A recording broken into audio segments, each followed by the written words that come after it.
Hello friends, today we are going to start our practical number 1, set A, question 2.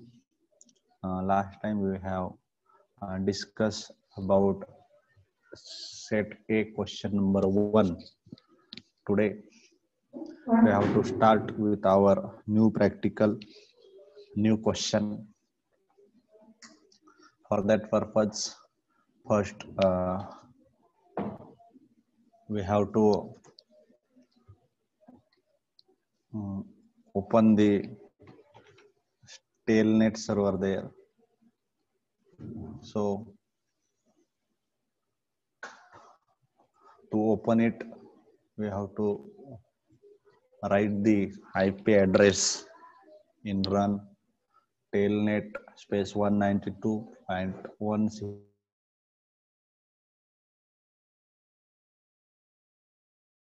Login, use the username exam1, password exam. To do the PHP programs, we have to go in our PHP folder there. PHP चा programme त्या ठिकाणी करण्यासाठी आपण cd var www html त्यामध्ये आपल्या नावाचं जे काही फोल्डर आहे तिथे आपण जात असतो. सपोज मी माझ्या नावाचा फोल्डर केलेला आहे राहुल, मग त्यासाठीचा आपण पाठ टाकला cd var www html आणि राहुल.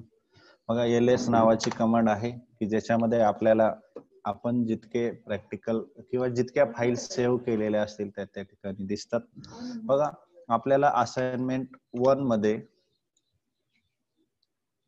सेट ए मधला जो काही क्वेश्चन 2 आहे तो बघायचा आहे. तर मग सर्वप्रथम आपण तो क्वेश्चन बघूया. बघा तो बघण्यासाठी आपण आपल्याला त्यासाठी तो बघायचा आहे. आपण ass1a2.html असाइनमेंट 1 सेट ए क्वेश्चन 2. मग त्यासाठी आपण क्वेश्चन काय दिलेला आहे, write a PHP script for the following. खालील गोष्टीसाठी PHP ची स्क्रिप्ट लिहा. मग काय, design a form to accept 2 strings. आपल्याला असा फॉर्म डिझाइन करायचा आहे की to accept this 2 strings from user. आवाज येतोय ना माझा? हो सर येतोय. हा बघ. तर मग आपल्याला काय करायचं आहे, we have to design form to accept 2 strings from user. आपण युजर कडनं 2 स्ट्रिंग घेणार. त्यानंतर find the first occurrence and the last occurrence of small string in large string. त्याच्यामध्ये पहिली गोष्ट आपल्याला फाइंड आउट करायची आहे, पहिला आणि शेवटचा occurrence of small string in large string. Large म्हणजे मोठ्या स्ट्रिंग मध्ये स्मॉल स्ट्रिंगचा फर्स्ट आणि लास्ट ऑकरन्स कोणता आहे तो. दुसरी गोष्ट आपल्याला फाइंड आउट करायची आहे, also count the total number of occurrence of small string in large string. Large string किती नंबर ऑफ वेळा आलेली आहे ही दुसरी गोष्ट आपल्याला फाइंड आउट करायची आहे. त्यानंतर we have to provide the text box to accept the string there. ह्या 2 स्ट्रिंग ऍक्सेप्ट करण्यासाठी आपल्याला टेक्स्ट बॉक्स त्या ठिकाणी यूज करायचा आहे, which will place the small string in the large string. की जी काय करेल,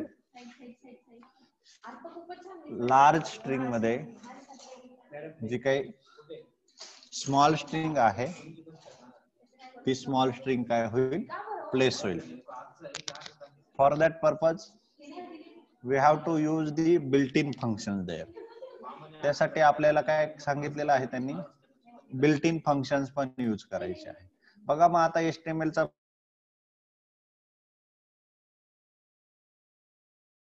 HTML चा ओपनिंग टॅग, हेड, टायटल, आपण टायटल दिलं PHP प्रोग्राम, त्याच्यानंतर टायटलचा टॅग आपण क्लोज केला, हेडचा टॅग क्लोज केला, त्यानंतर body, what to do whenever we want to write the script there in scripting language like HTML, there we have to write it in body tag. आपल्याला ते बॉडीच्या tag मध्ये लिहायला लागतं. मग बॉडी बीजी कलर, आपण त्या स्क्रिप्टच्या बॅकग्राऊंडला एक कलर घेतो आहे, तो कलरचं डायरेक्ट नाव दिलं तरी चालतं, किंवा त्याचा जो काही कोड आहे, सपोज डार्क पिंक साठी आहे #1284U,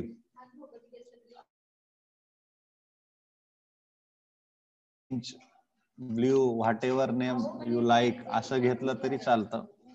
त्यानंतर फॉर्म ऍक्शन मीन्स व्हॉट, ज्या PHPच्या फॉर्म वरती आपल्याला ऍक्शन परफॉर्म करायचे आहे, म्हणजे थोडक्यात जो PHPचा प्रोग्राम आपल्याला लिहायचा आहे तर त्या प्रोग्रामचं नाव, form action equal to ASS1 A2.php, इथं 82 घेतलेला, A22 मी त्या प्रोग्रामला नाव दिलेलं आहे. असाइनमेंट 1 सेट ए क्वेश्चन दुसरा, त्याला मी 22 नाव दिलेलं आहे. It is depend on user,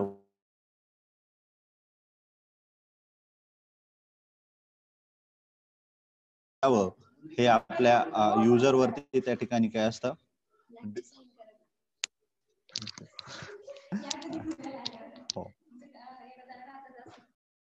बघा मग त्यासाठी आपण मेथड त्या ठिकाणी घेतली,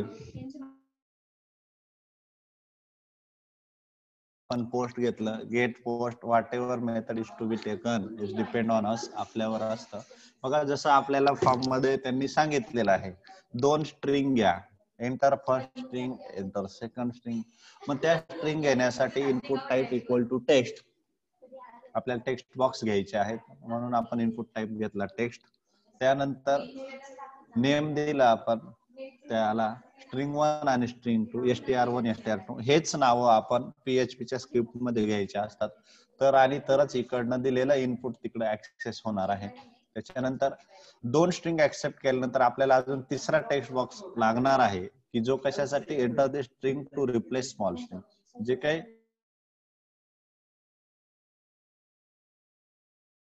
त्या स्ट्रिंग साठी आपण तो टेक्स्ट बॉक्स घेणार आहोत.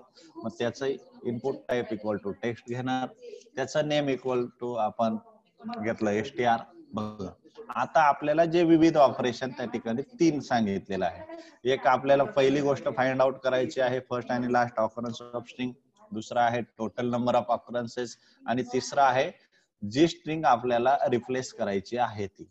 मग हे 3 ऑपरेशन पैकी एक ऑपरेशन निवडण्यासाठी आपल्याला त्या ठिकाणी रेडिओ बटनची आवश्यकता असणार, आणि म्हणून इनपुट टाइप इक्वल टू आपण काय करणार, रेडिओ घेणार.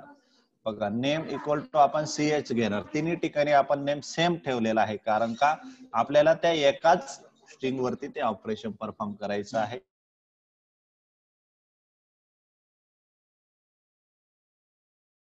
दुसरं रेडिओ बटन आपलं असणार आहे टोटल ऑकरन्स साठी, आणि तिसरं रेडिओ बटन आपलं असणार आहे रिप्लेस साठी.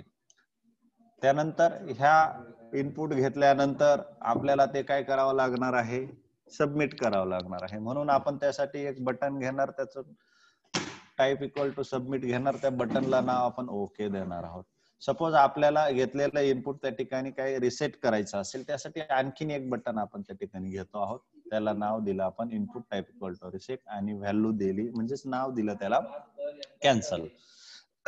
त्यानंतर S2 चा जो काही टॅग आहे, प्रीचा जो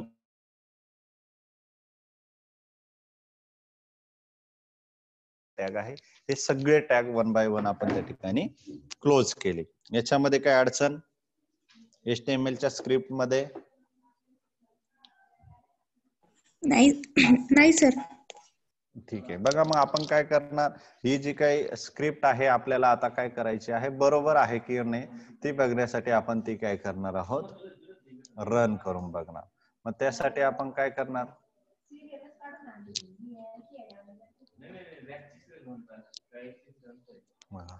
मग त्यासाठी आपण ऍड्रेस घेणार http://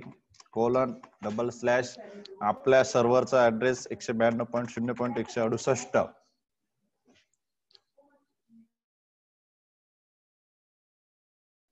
192.168.0.197 हा ऍड्रेस, आपल्या फोल्डरचं नाव राहुल, ते HTML च्या स्क्रिप्टचं नाव आपण घेणार आहोत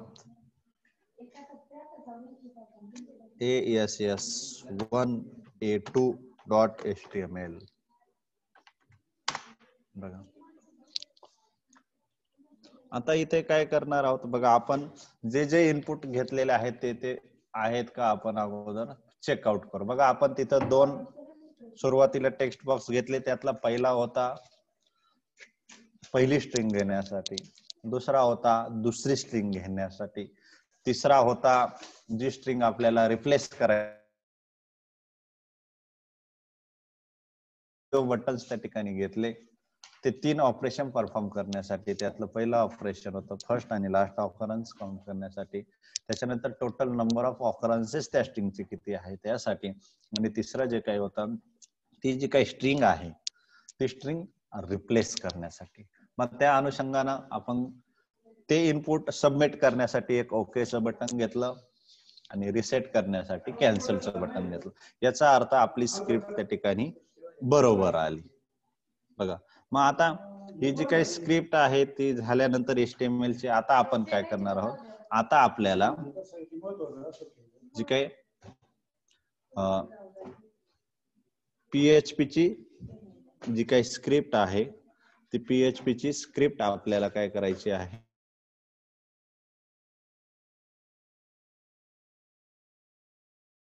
मग इकडे रन करण्यासाठी येणार आहोत.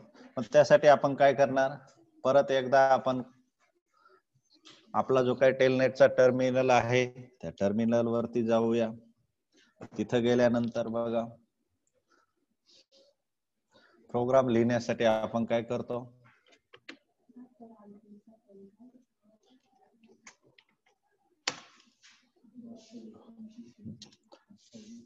VI और VIM जो एडिटर आपल्याला हवा असेल तो घेणार. त्यानंतर आपण HTML च्या स्क्रिप्ट मध्ये त्या प्रोग्रामला जे नाव दिलेलं आहे तेच नाव इथं घेणं अपेक्षित असतं. मग तिकडे आपण नाव बघा पोस्ट मेथड घेतली आणि फॉर्म ऍक्शन इक्वल टू आपण नावाचा आपण प्रोग्राम लिहूया VISS1A22.php, एंटर द्या. बघा मग त्यासाठी PHP चा प्रोग्राम लिहिण्यासाठी सुरुवातीला opening angular bracket question mark PHP, त्याच्यानंतर बघा तिकडे आपण पहिल्या टेक्स्ट बॉक्स मध्ये str1 घेतला, दुसऱ्या टेक्स्ट बॉक्स मध्ये str2 घेतला, त्यानंतर जी काही जी स्ट्रिंग आपल्याला स्मॉल त्या ठिकाणी रिप्लेस करावयाची आहे त्यासाठी आपण काय केलं, str नाव घेतलं आणि जे स्ट्रिंगवर ऑपरेशन परफॉर्म करायचं आहे त्या सगळ्यांना CH नावाच्या याच्यात आपण स्टोअर केली. मग for that purpose method he post म्हणजे str1 चा एक व्हेरिएबल घेतला, त्याच्यामध्ये पहिली इनपुट केलेली स्ट्रिंग पोस्ट मेथडच्या ऍरे मध्ये त्या ठिकाणी पास केली. सेम वे दुसरी एंटर केलेली जी काही स्ट्रिंग आहे ती str2 मध्ये स्टोअर केली. त्यानंतर तिसरी जी काही रिप्लेस करायची आहे ती तिसरा व्हेरिएबल $str मध्ये स्टोअर केली. त्यानंतर चौथे जे काही आहे आपल्याला ज्या स्ट्रिंग वरती ऑपरेशन म्हणजे परफॉर्म करायचे आहे ती $ch नावाच्या व्हेरिएबल मध्ये स्टोअर केली. त्यानंतर बघा सुरुवातीला इनिशियली एक व्हेरिएबल घेतला $OC,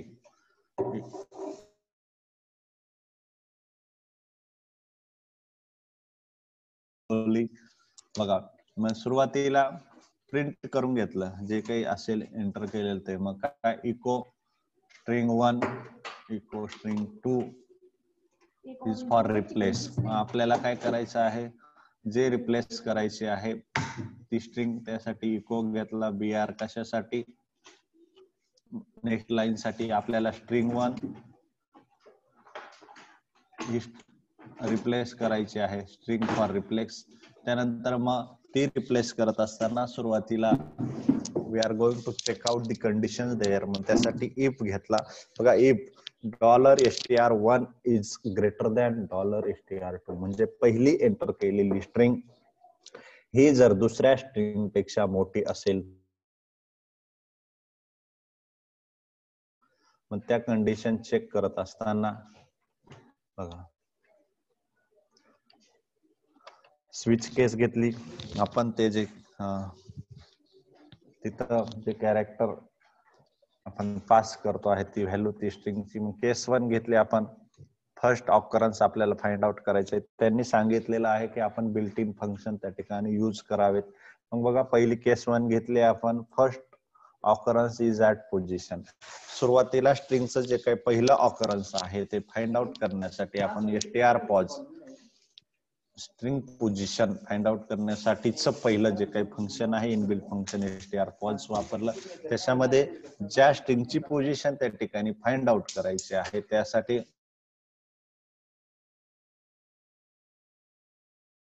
मीटर त्या दोन्ही स्ट्रिंग्स पास केल्या. त्याच्यानंतर सेम वे आपल्याला काय करायचं आहे, लास्ट ऑकरन्स फाइंड आउट करायचं आहे. त्यासाठी परत str पॉज मध्ये ऍज अ पॅरामीटर ते घेतलेलं इनपुट पहिली स्ट्रिंग आणि दुसरी स्ट्रिंग त्या ठिकाणी आपण पास केली. त्यानंतर बघा आपण काय करतो आहे, टर्मिनेशन साठी ब्रेक घेतला. त्यानंतर बघा दुसरी जी काही केस आहे बघा काय आहे, आपल्याला जे काही त्याच्यामध्ये असणारी सब स्ट्रिंग आहे त्याचा जो काही काउंट आहे तो काउंट काढायचा आहे. त्याच्यासाठी जे इनबिल्ट असणार फंक्शन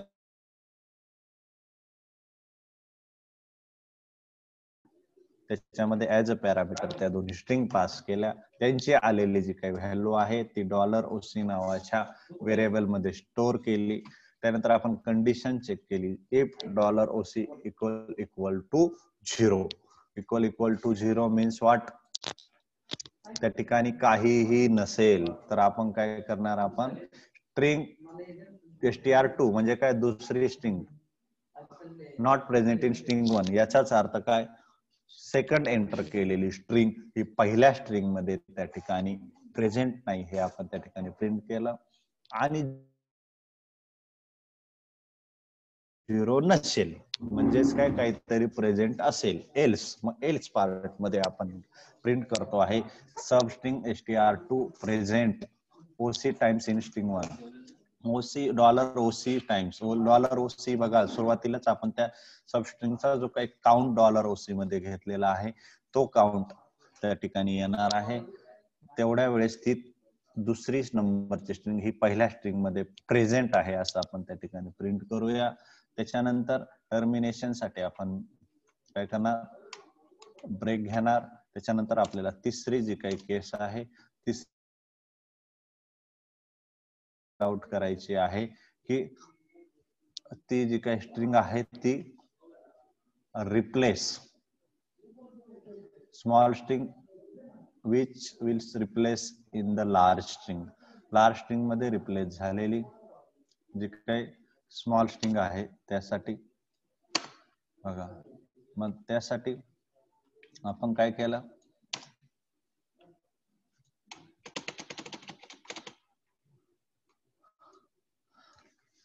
str अंडरस्कोर रिप्लेस हे इनबिल्ट फंक्शन घेतलं. त्याच्यामध्ये ऍज अ पॅरामीटर बघा आपण काय केलं, सेकंड स्ट्रिंग फर्स्ट स्ट्रिंग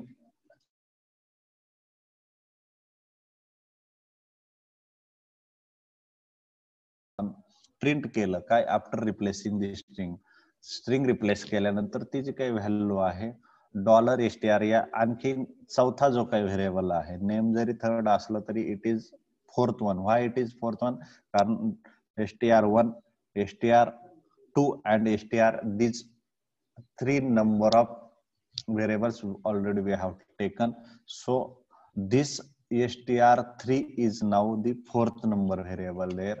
त्याच्यानंतर टर्मिनेशन साठी आपण काय केलं, ब्रेक घेतला,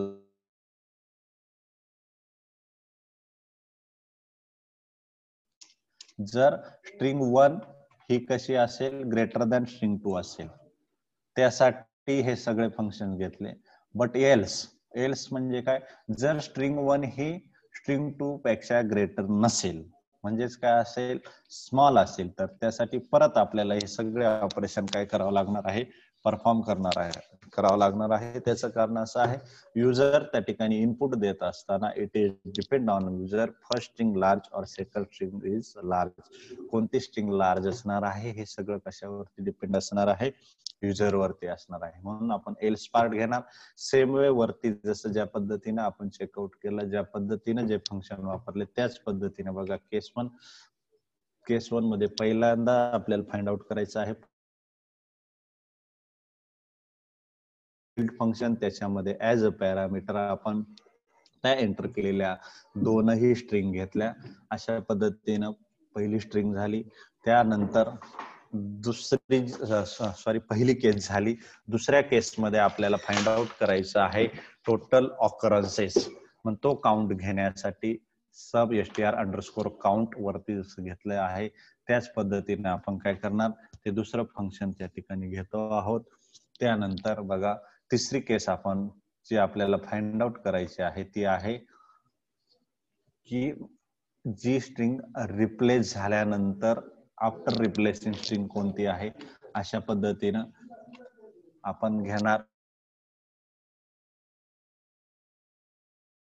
तो क्लोज करणार, त्यानंतर एल्स पार्टचा क्लोज करणार आणि शेवटी PHP ची जी काही स्क्रिप्ट आहे ती क्लोज करणार. शेवटी आपण AHRF म्हणजे हायपरलिंक त्या ठिकाणी घेतलेली आहे आणि त्याला गो बॅक असं नाव दिलेलं आहे. ते कशासाठी, तर आपण जी काही इनपुट घेण्यासाठी HTML ची जी काही स्क्रीन घेतलेली आहे, HTML ची जी काही स्क्रिप्ट घेतलेली आहे, त्या HTML च्या स्क्रिप्ट वरती आपल्याला परत ते इनपुट घेण्यासाठी परत जाण्यासाठी बघा, मग हा प्रोग्राम सेव्ह करण्यासाठी आपण काय करणार, escape:\WQ आणि बाहेर पडायचं आहे. त्यानंतर आपण लिहिलेली स्क्रिप्ट बरोबर आहे किंवा नाही यासाठी आपण परत एकदा HTML कडे जाऊन आपण काय करणार आहोत, तर तिथं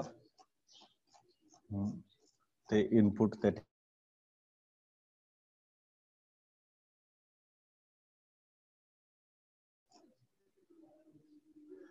सुरुवातीला एक जी काही स्ट्रिंग आहे ती स्ट्रिंग आपण घेऊया. बघा, स्क्रिप्ट आपण पहिली स्ट्रिंग घेतली FYBCS.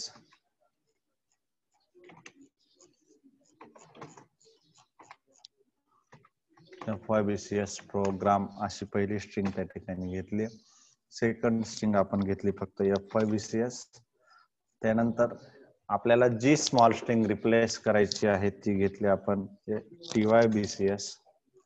त्यानंतर आपल्याला खालील पैकी असणारे जे काही विविध ऑपरेशन्स त्या ठिकाणी परफॉर्म करायचे आहेत.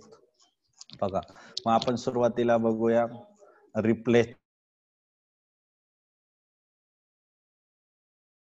दिसेल FYBCS आणि FYBCS प्रोग्राम आणि FYBCS अशा पहिल्या दोन स्ट्रिंग घेतल्या. आपल्याला TYBCS त्या ठिकाणी रिप्लेस करायचं आहे पहिल्या स्ट्रिंग मध्ये FYBCS प्रोग्राम मध्ये. तर बघा, FYBCS ऐवजी TYBCS त्या ठिकाणी रिप्लेस झालेलं दिसत आहे. याचा अर्थ आपण लिहिलेली स्क्रिप्ट बरोबर आहे. त्यानंतर दुसरं ऑपरेशन आपल्याला काय करायचं आहे, आपण परत एकदा इनपुट घेऊया.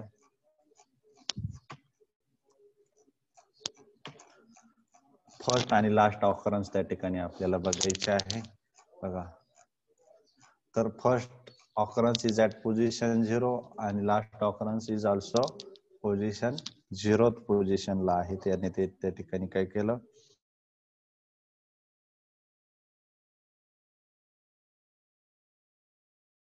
करायचं राहिलं. बघा,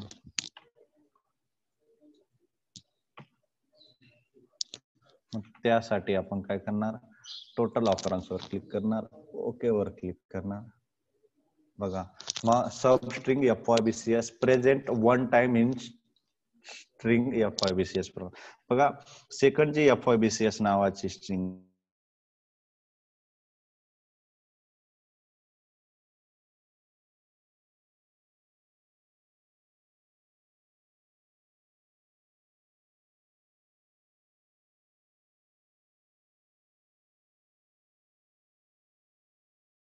तीनही ऑपरेशन्स त्या ठिकाणी कसे आहे, बरोबर आहे. So friends, I hope that you have understand this practical assignment number 1 set A question number 2. Thank you.